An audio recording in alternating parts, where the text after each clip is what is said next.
Anyone who's been following the live action One Piece adaptation process knows that the mangaka responsible for creating One Piece over 25 years ago, Eiichiro Oda, was actually responsible and really involved with the casting process of the whole show and made sure that he had to approve everyone it was in it. And for the most part, at least for the general crew, I mean, I think they look pretty good. They look similar to the characters in the anime and in the manga, and they even seem to fit the ethnicities of the characters from how Eiichiro Oda envisioned where they would be from in the world. But now we're getting other news just kind of showing more involvement that he had than what was initially thought of. So Netflix One Piece showrunner opens up about series creator Eiichiro Oda involvement in live action adaptation. Quote, anything new to the series had to be discussed very intensely. And this is talking about the whole show, just to kind of a rundown of what the show was and like regarding like their first meeting with Eiichiro Oda, just to kind of like what they wanted to do with the show and what his reaction to it was. And they said at first he was kind of like a little hesitant on actually wanting to be involved with this or wanting to adapt it. But he said that they warmed up to them after like they kind of got a chance to talk with them and discuss like what they wanted to do with the show, which I think is a pretty good point to have. Here was this person who has created this story I hold so much love and reverence for, and I'm asking him to trust me with his baby, he added. I'm not going to lie, he was tough in the beginning. This wasn't the first attempt at a live action One Piece, and we weren't the first people to try to express it in a new way.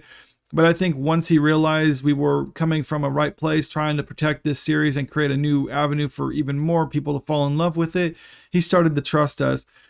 And again, like, I can accept that maybe there is some reverence to the source material here, but I mean, again, like, I don't know where that extends, because like two people can love something but in different ways and get different meanings from it. So the idea is like, what are they actually wanting to do with it? Because I don't think, well, scratch that. No, I do think some people adapt certain things. Like we just saw that with The Witcher recently, where it came out that people who actually worked on the show, like writers for it, pretty much hated the source material and mocked it. So, and they're basically just trying to use it as a springboard to tell their own stories, because that had a built-in fan base and they couldn't get that type of fan base if they created something original. So you get people like that.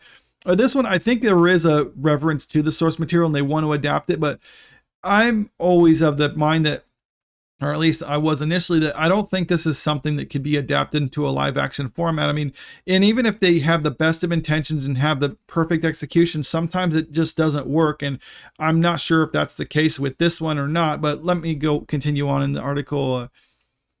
From there, both showrunners were pressed on whether there was any aspects of the story that Oda didn't want you to change.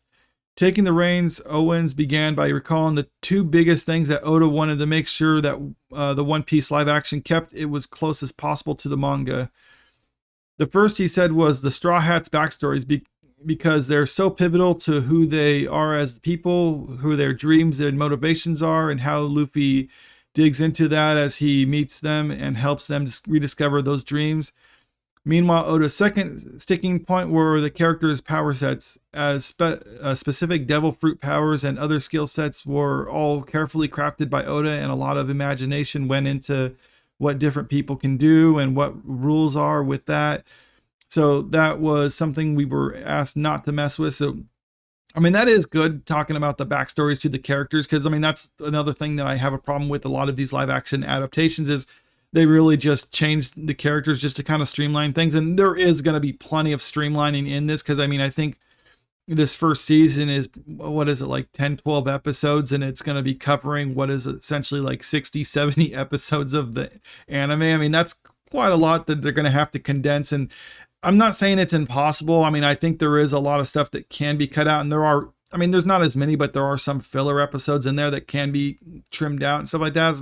I mean, this can work, but I mean, they're going to have to really streamline things. And I don't know if it'll actually play well or not on TV. I mean, at least that remains to be seen whether it does that.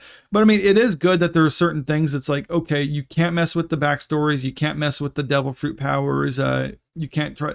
And that's also a double-edged sword too, because like you said, he like put a lot of imagination into it, but it's like, yeah, but he created it for a manga and then it was adapted into an anime. I mean, it's aren't things, like I've always said, just like seem to play well in an animated format, but don't necessarily work in live action. I mean, you got this from here. I mean, it's like, All right, yeah, Luffy has his devil fruit powers, and that doesn't look bad. I mean, it still looks a little bit goofy, but at the same time, it's like that's kind of the avenue that they're going with this, because I mean, this is kind of a goofy show, and it's supposed to be a fun fantasy pirate adventure. So maybe certain things like that will work in this type of medium. But I mean, again, I think this might be a little strange. And like I said, even if they had the best of intentions going into it, I'm not 100% convinced it will work necessarily. I mean, I could be wrong. I hope I'm wrong. I mean, I'm not saying I have cautious optimism for this, but I am willing to give this a shot, because when I saw something like when I first saw the trailer for Death Note, I was like, okay, this is dead on arrival. And then I saw the early teaser for Cowboy Bebop, and I was like, well, okay. I mean, there seems to they seem to mimic opening well, so it seems like they kind of have a understanding of the source material. But I mean, that was very superficial, and once you watch the show, it's like, oh, this is nothing like the anime. And then it's like you get One Piece, and it's like the early trailers, I'm like, okay, this looks good, but I mean, I'm wondering, is this another superficial thing? And if they're gonna have, like, if the meat of it gonna still be there, or I don't know. I mean, or are they actually following? I mean, who knows? I mean, that still remains to be seen when the show comes out. But no, let me know what you think about all this in the comment section below. I mean, are you excited about the show or not? I mean, do you think it's just going to be another one of these whole manga, anime, Netflix adaptation sort of thing? But let me know in the comment what you think. And if you like the video, make sure you click the like button, share the video, and subscribe to the channel if you want to stay up to date with the latest news. Thank you.